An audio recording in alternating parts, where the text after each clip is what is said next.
Britain's royal palaces. Majestic. It's absolutely dripping in history. Luxurious. The White Drawing Room at Buckingham Palace is like a scene from a Disney film. And packed to the rafters with incredible secrets. Secrets that the royal family would much prefer not to be made public. From royal courtships to royal births to royal marriages and scandals, the palaces have played host to all of that. This series goes behind palace walls. The royal palaces represent the monarchy and have incredible history. We'll learn how these iconic creations were built. 16th century kings built with brick in a way that we wouldn't recognise today. This is George IV leaving his mark on the centre of London. Uncover the spectacular palace art housed within. The royal collection is vast, and I mean vast. It has more than 1 million objects spread across all of the royal palaces. Just imagine what has been collected over centuries. This collection is unlike any other collection in the world. Discover their gruesome stories. It's an amazing insight into the royals' history, but also our common history. Frankly, if you're going to cut the head off a king, it's got to be done in a palace. And relive the recent events that shaped the modern royal family. The whole case was an absolute fiasco and a huge embarrassment. The Queen was particularly aggrieved that Harry had done it in the way that he had. This is The Secrets of the Royal Palaces.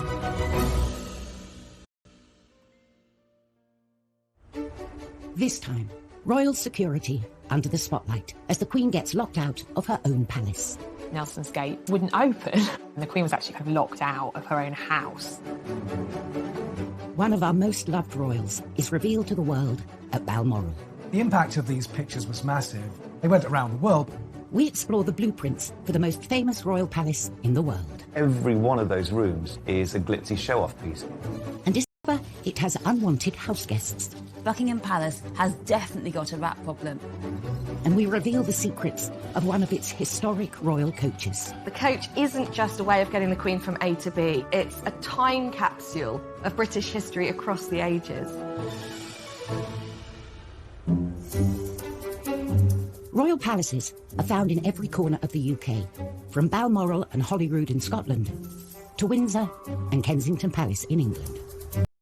There's no doubt that the royal residences are unrivaled, I think, around the world. You know, you have centuries of tradition, priceless artefacts, really important pieces of British heritage on display, and I think we're very lucky to have them. And the history and heritage continue inside the palaces as well, as they also house thousands of priceless treasures. Collection of art and furniture and beautiful treasures in the whole world. It's really effectively all of the things that have been collected by monarchs over the years. So therefore it's a brilliant collection that reflects our nation's evolution and historical significance. The Royal Collection tells us amazing things about the last 500 years of British and world history. But at Kensington Palace, one of the most historically important artefacts is hidden in plain sight. The weather vane sits on top of Kensington Palace. Built in 1605, the palace is one of the country's most popular visitor attractions, with over 500,000 people a year walking through these gilded gates. I think most people who come to Kensington Palace are hoping to spot a royal. Sitting on the roof, this weather vane is one of the palace's most incredible secrets, a beautiful golden object nestled between the royal chimney pots. When you approach Kensington Palace, if you look up on the rooftops, you might just make out the glitter of a weather vane, but there is more than meets the eye to this thing. In 1689, the new monarch, William III, and his wife Mary, picked Kensington Palace as their home. These were turbulent times. Crucial battles were being won and lost on the high seas. Everyone was looking for an advantage, and this unassuming weather vane would become William's secret weapon. He had his navy out at sea at battle, and by knowing what direction the wind was blowing in, he'd know whether battle would go in his favour or against him. But it's what lies beneath this weather vane that makes it one of a kind. What William did was he commissioned a really ingenious object that's somewhere between art and engineering, and what it meant was that he didn't need to be outside to see the direction of the weather. Down in the King's Gallery, there is a map above the fireplace. This map is so important because It became the very centre of King William's military operations. It's got the 4 continents in the corner, and Great Britain has been made much larger in scale in comparison to the rest of Europe, particularly France, with whom England was at war at the time. It's an amazing work of art, but what's incredible also is the metal dial and how that works. Connecting the two are a series of pulleys. So as the weather vane moves on the roof of Kensington Palace, a dial shifts on the face of the map. Instantly, William could see the direction of the wind and plot his next military manoeuvre on his map. It was a game changer, giving him a crucial edge over the enemy. William and Mary mediated, and amazingly, it's still in perfect working order more than 300 years later. William's weather vane may be subtle and hidden away, but Kensington Palace most certainly isn't. It's one of the most public and easily accessible of all the palaces. For privacy, the royals retreat up to Scotland, to their most secluded palace, Balmoral. Located 100 miles northeast of Edinburgh, Balmoral Estate has been a royal palace since 1852, when Queen Victoria and Prince Albert bought the land and commissioned the castle. Balmoral is where the royals go on holiday, but it's not like the kind of holiday the rest of us have. They are woken to bagpipes in the morning. They are piped into dinner in the evening. They dress up for dinner in formal clothes. It's quite a rigid life, but between those markers during the day, there is enormous freedom. It's the one palace they can almost guarantee privacy, which is probably why so many royal relationships have blossomed there. The Duke and Duchess of Cambridge spent time there when Kate was first being introduced to the family. But probably the most famous Balmoral romance happened in 1980.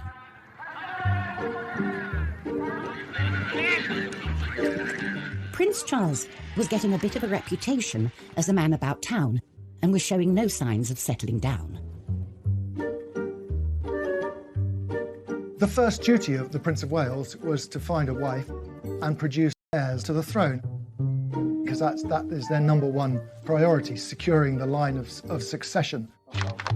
After a series of failed relationships, pressure was mounting from within his family for him to find a suitable match. He was over 30. He had had a string of girlfriends. His father felt that it really was important that he needed to settle down, stop being a playboy, stop playing the field, and find a wife.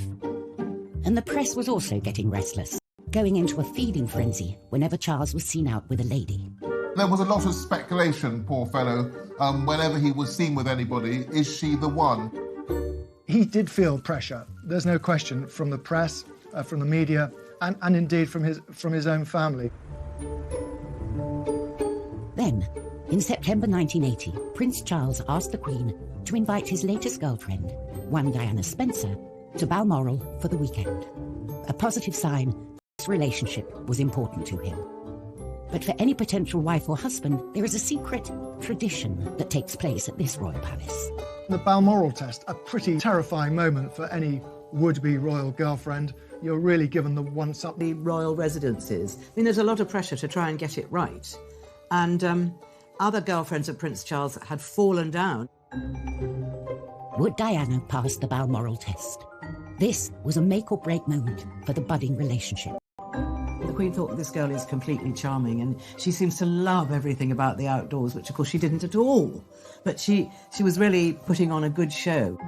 Diana was a huge hit at Balmoral that summer. She fitted in with everything that the royals do up there. She went for long walks, she fell in puddles of mud and got up and roared with laughter. Everybody fell for her that weekend. They have lots of outdoor barbecues where Prince Philip usually prepares and cooks the food. The Queen often does the washing up, and Diana was very happy to help. She rolled up her sleeves, by all accounts. She absolutely nailed it. Coming up in Secrets of the Royal Palaces, we learn how Diana was always one step ahead of the palace paparazzi. When I moved to either side to try and photograph her, she used a mirror to keep a tree between me and her. Very clever. And we discover how the Queen Mother dealt with unwanted house guests. She got the gun and she used to shoot them in the ruins of this crumbled part of Buckingham Palace.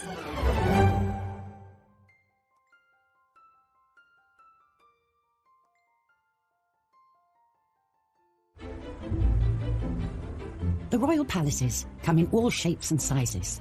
Some are opulent and luxurious, while others are more homely and simple. Palaces like Buckingham Palace demand attention, another backdrop for huge affairs of state, while others are just for the family, more secluded and secretive. In September 1980, one palace, Balmoral, was hiding a secret within its 50,000 acres.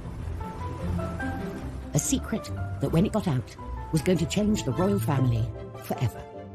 The royal family have an annual holiday at Balmoral. It is one of the high spots of their year, and they are very private there. The press normally leave them alone for quite a lot of the time here at Balmoral. But this year, they were joined by Prince Charles's girlfriend, Diana Spencer. She had already passed the royals' Balmoral test and got the family's blessing. But now, she faced the toughest test of all. How would she deal with the press? The press knew that there was someone around, but they couldn't quite identify which of the glamorous, bright young things who were sort of fluttering around Charles was the latest girlfriend was. So they kind of got away with it for a bit. Photographer Ken Lennox was a regular visitor to Balmoral, taking pictures of the royals on the moors and around the... ...of fishing in the River Dee. As I walked from the car toward the river, I saw that there was a young girl there, blonde, quite close to Prince Charles. The girl saw me and left Prince Charles and went into some giant fir trees. The next thing I saw, a compact mirror coming out from behind a tree. She turned her back to them, and I think she held up a mirror so she could see them, and they saw the mirror glinting. From her very first encounter with the photographers, who would later become a permanent fixture in her life, Diana proved herself savvy. She deliberately didn't want to be photographed. She used that mirror as she walked away, and when I moved to either side to try and photograph her, she used the mirror to keep a tree between me and her. Very clever. I think there's a very good argument for saying that the way she behaved that morning on the riverbank did display an early sign of her unique savviness when it came to spotting a camera and the activities of the press. It must have been dawning on Diana now what she was... Buckingham House. George felt this was a building he could transform into a palace worthy of someone of his status. This was transformative. It was entirely new. He wanted to recast Buckingham House into a building on a European scale. And there was only one architect who could execute George's grand ambitions to build the ultimate palace: John Nash. He'd already built some of the most spectacular buildings Britain had ever seen, including the Theatre Royal Haymarket and Brighton's Royal Pavilion. George IV, the showman, always wanted to show off, and Nash was the man to do it for him. Nash had turned the middle of London into a theatrical promenade. He was ingenious. Nash set about transforming Buckingham House into George's vision of a royal palace, doubling the main block in size and massively enlarging the rest. This is George IV leaving his mark on the centre of London. But only part of Nash's exterior remains today, and it is only seen by a privileged few. For those lucky few invited to a garden party, say, sloping down to lawns and beyond them gardens, a lake. It's a neo-French classical style, and it's now, of course, hidden from public gaze. However, the back of the palace was relatively dull in comparison with George and Nash's plan for the front. The pièce de résistance was Marble Arch. The arch was built in front of the palace as its grand entrance. It's the first building in Britain ever to be entirely built of Carrara marble from Italy. Every time the monarch swept through there, it would be with an imperial grandeur. But unfortunately, George never did get to sweep through the arch. He died in 1830, aged 67, before his grand palace was completed. The first monarch to move in was Queen Victoria in 1837, but she felt the palace wasn't big enough and started a major expansion project. She added an east wing. She basically needed more room for the kids. And the first casualty of her build was George's Marble Arch. This arch was basically in the way. It needed to be moved for her to extend the palace. Marble Arch was painstakingly moved, stone by stone, to its current location at the end of Oxford Street.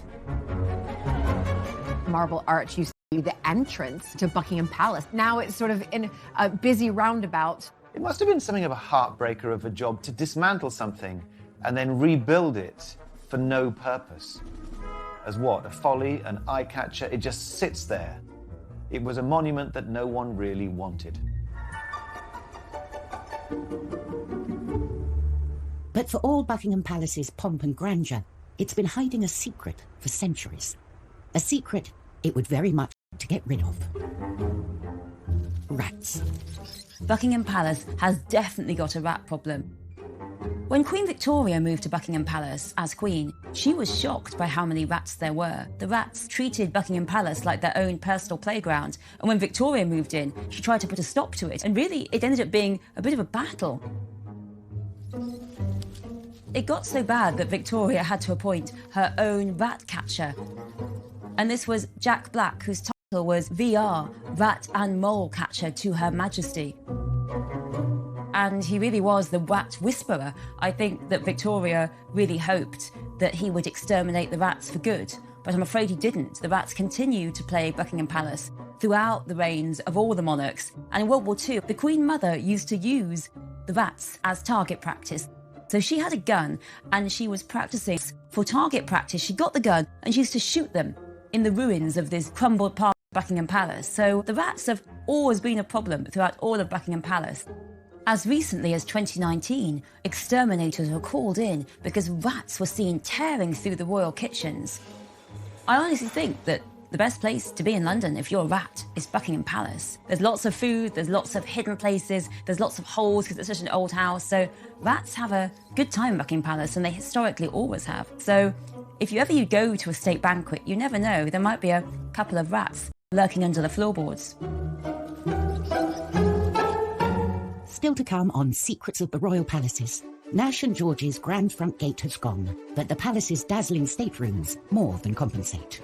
The White Drawing Room is exquisite, and that's so deliberate. It's all about reinforcing the mystery of monarchy. And a royal hellraiser wreaks havoc at St. James's. Suddenly his court became one of extravagance, of hedonism, and certainly of women.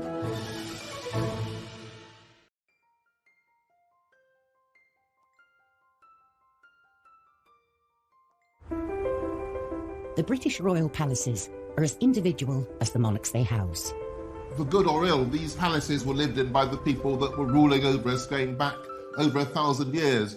So they're an insight into the history of the country, into the archaeology, into the domestic practices, and it's incredible insight into everybody's history.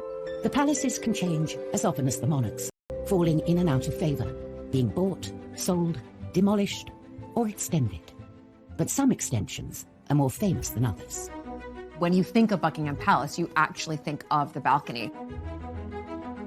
Ask anybody across the world, and the landmark they want to go see the most when they come and visit is the infamous balcony. For over a century, it's been the focal point for our national celebrations. It is the place where the royal family and the people connect. Walking out there and seeing the crowds of people cheering must be overwhelming. This stone platform has become the place where we welcome new monarchs and celebrate royal marriages. On this balcony, some traditions have been shaped by popular demand. Prince George of Kent and Princess Marina became the first royals to wave to the crowds in 1934. And in 1981, Prince Charles and Princess Diana bowed to the crowd's cheers and became the first newlyweds to kiss on the balcony. A tradition that continues today. The balcony we know today was born out of an ambitious plan to overhaul London's ceremonial centre in the early 20th century. Architect Aston Webb not only gave the palace a new front of Portland stone, but also widened the mall and created Admiralty Arch. I think if George IV had seen Buckingham Palace today, he'd say, that's what I was talking about. It starts with Nelson's Column in Trafalgar Square, and then you come through Admiralty Arch, which is a version of Marble Arch. Then the Great Road of the Mall frames a processional view of Buckingham Palace. And then he guides your eye to the very centre by setting underneath the focal pediment a balcony. And the royal family themselves become the very focus of the end of this long parade of greatness. But when Webb began work, Buckingham Palace didn't have a balcony at all. The facade presented to the world was one that could have been the front of a hotel or railway station or one of London's clubs. To transform Buckingham Palace into a more suitable seat of power, Webb naturally turned to Stockport. If you were to take the main part of Lyme Park in Cheshire and just glue it on, you wouldn't be far off what you're looking at today. George V oversaw Webb's work. He made sure that the palace's balcony was front and centre, so that it could be used on occasions when the king and other members of the royal family wished to show themselves to the people.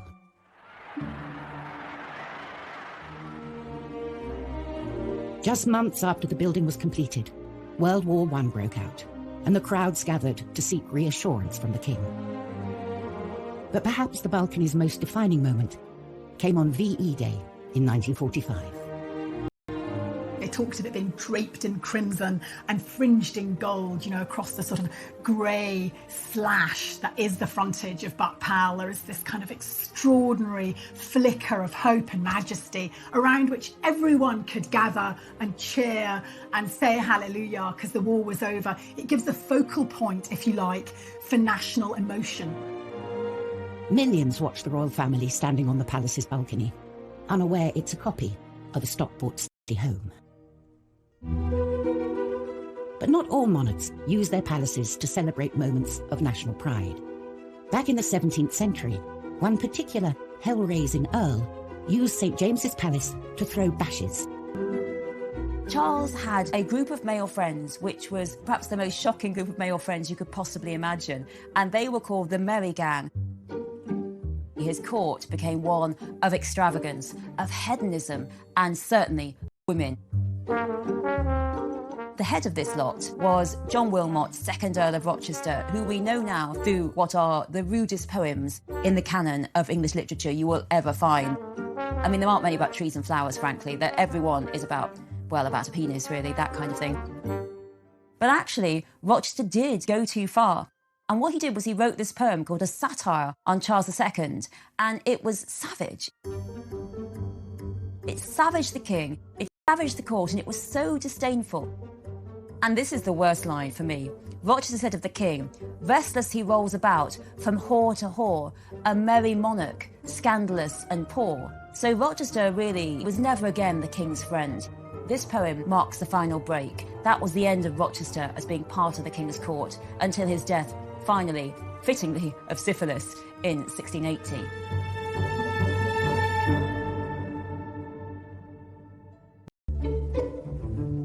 When royal palaces aren't being temples to debauchery, they're normally used as working buildings, the offices of the monarchy. Buckingham Palace is the Queen's main work address. It's here she spends most of her weekdays, carrying out the duties of state. But most Thursdays, she gets to get away from the office and travel up to Windsor, the palace she thinks of as home. Windsor Castle is the Queen's favourite of all of the royal residences. It is the one place that she considers home. Windsor is the one that means the most to her. It's a journey that's made most weeks and should run like clockwork. It's all about communication. When Her Majesty leaves Buckingham Palace, they will choose a route and through an encrypted system will inform Windsor Castle that Her Majesty is on way and that the ETA is roughly half an hour or whatever. But on the 5th of March, the Queen turned up at one of the palace's many side entrances, ready to start her weekend, only to find the gates of the castle firmly shut. The convoy arrived at Nelson's Gate in Windsor. It wouldn't open.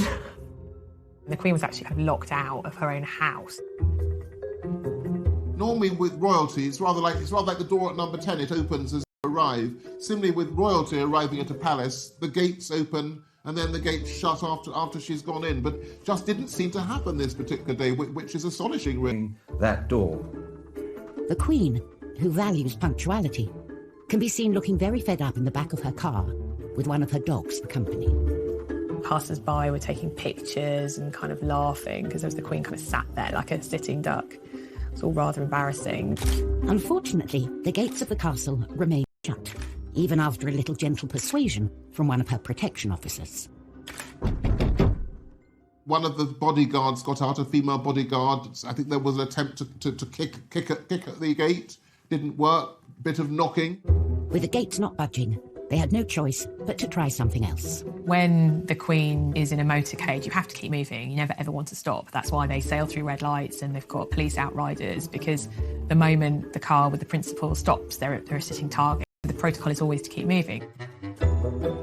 I would imagine temperatures went up somewhat, but you are trained to look at Plan B and Plan C if necessary. The cops had to do... You have to use these carriages because it's tradition. It's what we all remember. It's what we see in the history books. It's what we envision. They form part of that pomp and ceremony and circumstance that we associate with monarchy and that the public enjoy. I never want the royal carriages to go away.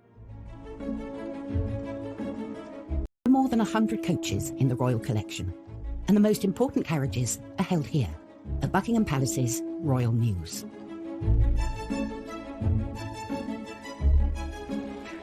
The newest coach on the Mews is the Diamond Jubilee State Coach, which made its first appearance in 2014 as the Queen set up from the palace for the state opening of Parliament. The Jubilee coach looks really like a kind of classic fairy tale coach.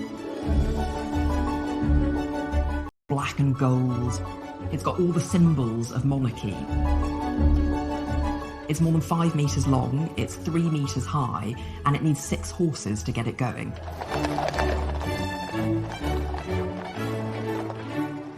And of course, the perfectly clean and large windows allow her subjects a glimpse of the monarch as she passes by.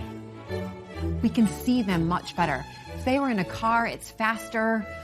There's not as many sort of open windows. So the carriages, you can definitely get a better peek in.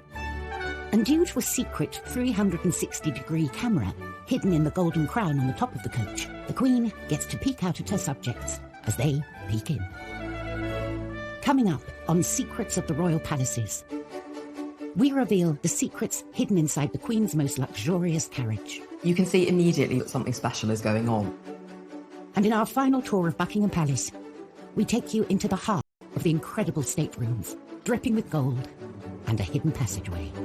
The White Drawing Room at Buckingham Palace is like a scene from a Disney film in many ways.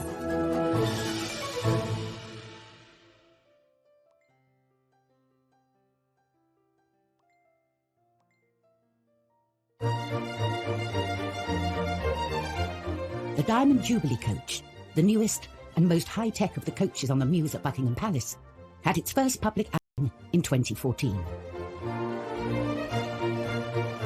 The coach, made in Australia, was originally designed for the Queen's 80th birthday in 2006. The coachmaker was a man called Jim Frecklington, and I think it's fair to say he was an obsessive. He had actually already designed a coach for the Queen. That was the Australian state coach that was gifted to her in 1988.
grandest of the staterooms, adorned with French and English finest porcelain and furniture. The White Drawing Room at Buckingham Palace is like a scene from a Disney film in many ways. You have these incredible high ceilings, everything decorated in gold piano, enormous chandeliers. You know, it's what you'd imagine the Queen's Palace to look like.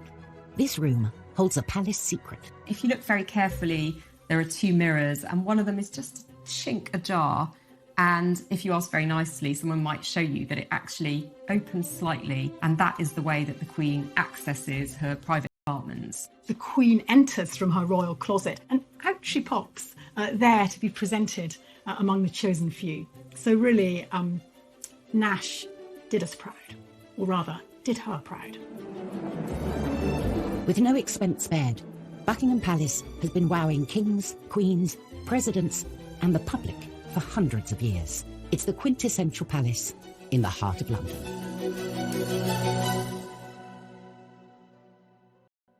Next time, an ex-royal butler accused of stealing from the palace reveals the impact of these shocking charges. The bottom of my ward fell out. I was heading straight to prison. We uncover the secrets of Balmoral, a favourite getaway for generations of royals. This was their patch, where they could do things how they liked. And tensions rise at the palace as President Trump breaks the rules. Trump knew he needed to be on the very best behavior.